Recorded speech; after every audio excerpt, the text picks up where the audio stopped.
di ko féliciter bu mais baax. justement ndax xel mën na dal ci ku mel ni Yacine Fall sachant que ni bu ñu ko dénkee affaires étrangères ñu bëri jàpp nañu taxawaay bi mu ci war a am dëgg-dëgg dafa desandi am na ñu ko xamante ni tam xeeb nañ ko ci ni muy waxee ci anam bu muy waxee kàllaame nasaraan ak yu nu mel. bon affaire étrangère dañ ko teg fee indi justice. mais justement. bon affaires étrangères ce ne sont pas les mêmes réalités que la justice. Justice dafa laaj principe valeur fële dafa laaj tuuti diplomatie avec yenn caractère diplomatique yu nga xam da nga ko war a am. mais par rapport ak jafe-jafe yi justice am attente yi sénégalais yi am ci justice attente majeure yi sax laay wax mun naa ni seen bilan ñu bëri ñu ngi leen di xaar bu baax a baax ci seen taxawaay ci wàllu justice ndax ku nga xamante ni ñenn ngi jàpp nañ dafa léegi ci ministère bi ñu ko dénkoon mënees nañoo xaar lu ci lu am solo ci li nga xamante ni loolu lañ ko dénk yees. je ne dirais pas que dafa lajj ci ministère bi ñu ko dénkoon. Elle a tant bien que mal essayé de travailler et il y a eu des résultats quand même. Aujourd'hui, je crois que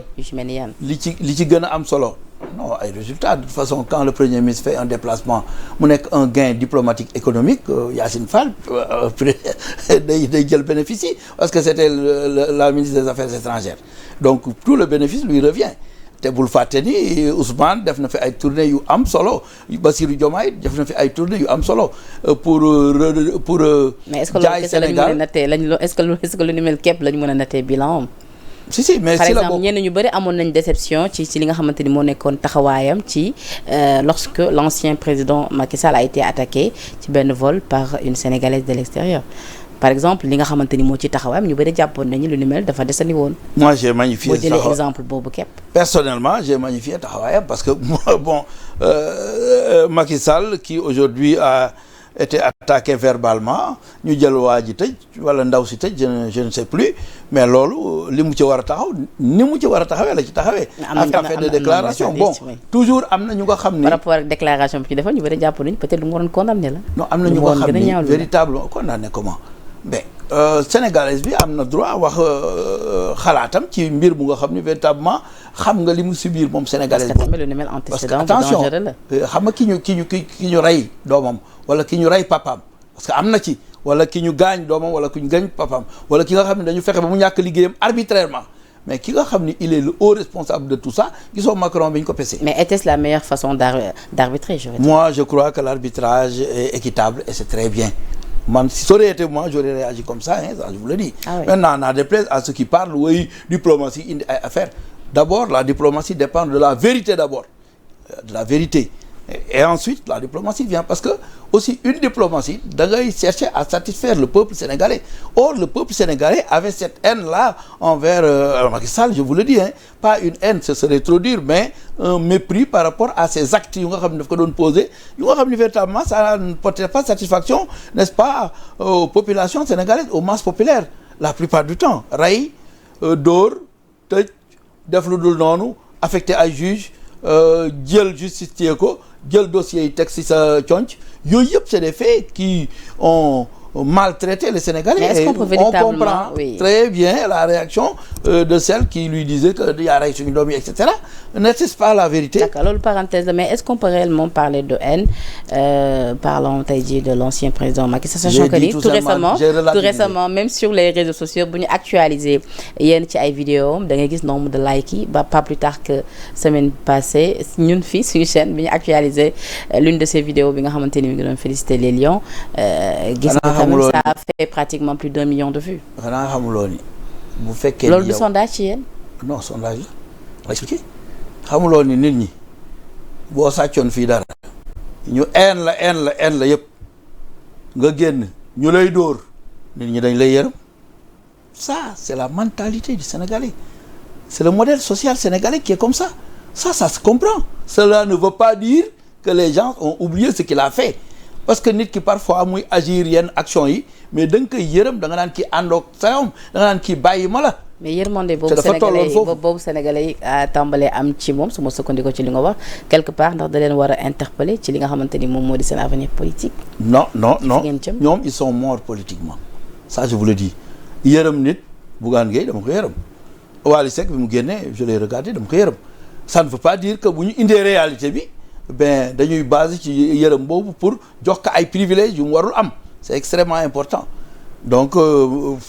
diplomatie bi je crois que véritablement Yacine Fall def na la mu war a def maintenant on a vu que peut-être dina gën a baax ci justice te bi ñu ko fa tegee gis nga Sénégalais yu bari applaudir nañu parce que dafa subir comme je l'ai dit l'injustice et puis femme de principe et de valeur mais ñu applaudir yëpp grand Birame mooy vous c'est-à-dire non c'est le peuple sénégalais les gens qui avaient subi les sympathisants n'est-ce pas non les gens qui avaient subi des sévices ak ñi doon xool parce que les spectateurs c'est-à-dire ceux qui n'ont rien subi mais ils voyaient dañu doon xool li nga xam ne Macky Sall loolu la doon def nit ñi ñooñu ñëpp ils ont applaudi quand Yacine Fall a été là. réew bu ñu nekk grand Birame parce que man si par rapport à réaction yi ma gis si yu bëri rawatina ci opposition bi ba duñu ay de saluer wuñu opposition bi ngay wax dañoo tiit dañoo ragal c'est-à-dire au fond dañ seen fit dafa dem xanaa xamoo ni ñun bu ñu daan dem négociation rek am na ñoo xam ne bu ñu demee négociation wala ñu dem même ci comment ça s'appelle encore ci coalition bi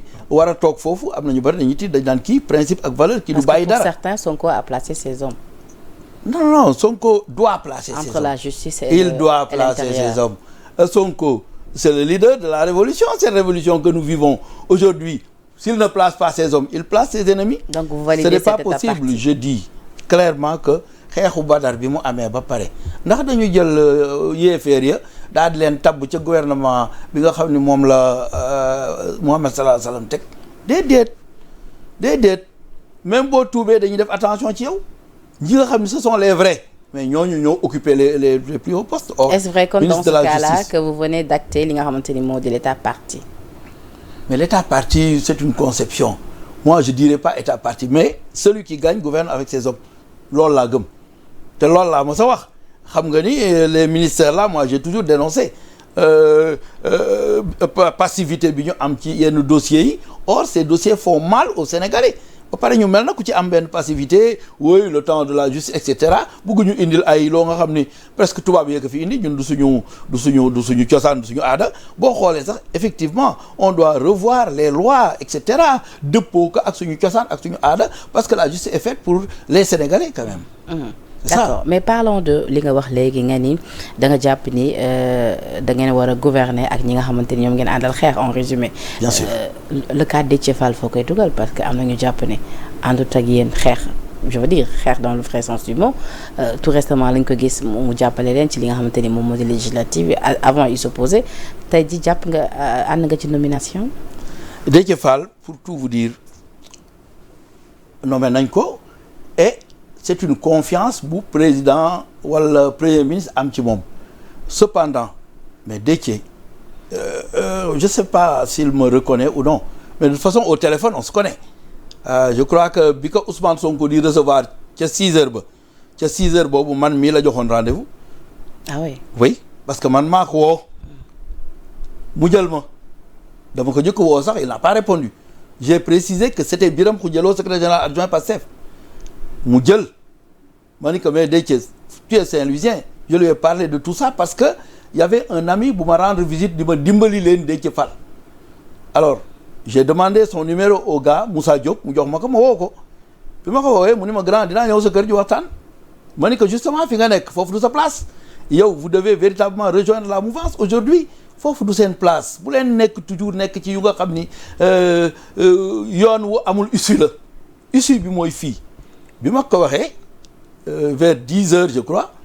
11h midi le soir je l'ai attendu mais j'ai entendu qu'il a été reçu par Ousmane Sonko. Peut-être qu'après mon appel peut-être il a appelé Ousmane jël ko après ils se sont dit ce qu'ils se sont dit après ñu gisee donc sorti ci ak def ci la donc il est venu il est avec nous aujourd'hui on peut le mettre ministre il y a aucun problème. puisque mais ndax jàppoon ne après waroon na nga war a mun a woo vu que lu mel nga ko bëggaloon pour vous rendre compte. non attends moi je l'ai appelé pour renforcer xam nga ñun moi j'ai tout fait pour renforcer la mouvance Pastef pour que ñu mën a gagner les élections c'était pas pour autant que bu fekkoon man maay choisir dama koy jël def ko ministre attention parce que attention il y a des gens qui se sont battus quand je parle de Ñambi Sonko démb dégg naa Ousmane wax ka mu ni fàttewuñu kenn effectivement gouvernement moo demee noonu mais ku mel na Ñambi Sonko mais c'est le commissaire scientifique chargé des PME PMI mais il y a des ministres aujourd'hui on les a mis mais moom la ñuy woo mu leen di dimbali ci ay dossiers hein. Ah oui oui ça je vous le dis et c'est le commissaire scientifique loolu dama koy wax ba Ousmane xam ko bu baax je peux en citer et puis ñu may wax xam nañ ma. ah mais bu ñu naree fal ay ministres ñu woo Ñambi autant fal Ñambi directement. ah voilà c'est ça que je dis nañu bàyyi xel ci Ñambi Sonko moom nga xam ni c'est un expert averti qui travaille aux finances qui travaille partout qui travaille au ministère de l'environnement amul ku ko gën a xam environnement ci Sénégal. waaw ñu mel noonu quand même je crois que am na lu ñu xaar mais war nañ leen jël. kon yaa ngi doon xaar peut-être Ñambi ci poste bi nga xamante ni tey jii moom la docteur Abdourahmane Diouf occupé. bien sûr man j'aurais pris Ñambi Sonko ça je vous le dis tout de suite peut-être que bon les alliés il faut leur donner quelque chose mais man parlant avec Bassirou Diomaye Diakhar Faye s'il m'avait demandé mon avis dama naan que mais Diomaye da nga fàtte Ñambi Sonko c'est quelqu'un qui a beaucoup travaillé pour le parti premièrement deuxièmement c'est le commissaire scientifique chargé des PME PMI am na ñu bari ñu fi dénk loolu mais xalaatam presque la ñuy doxee wala ñu koy laaj toujours. Ibrahima Thiam lañ ko dénk. am na ñu ci dénk je sais pas Ibrahima Thiam c'est le secrétaire d'État chargé de PME PMI. Oui. Il y a la DPME il y a beaucoup d'autres il y a la DPME il y a beaucoup de structures qui s'occupent des entreprises je parle pas particulièrement de mon ami Ibrahima Thiam secrétaire général adjoint comme moi je parle pas de lui mais lu ma la bëgg a wax rek mooy il y a des compétences ku mel na par exemple dama koy fàttali toujours wër ndombo Aline Badara Mboup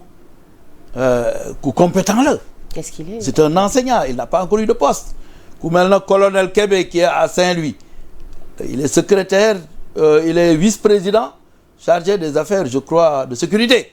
aujourd'hui il n'a pas encore de poste loolu laa bëgg wax man damay wax ni ñi nga xam ni dañu dem dellu si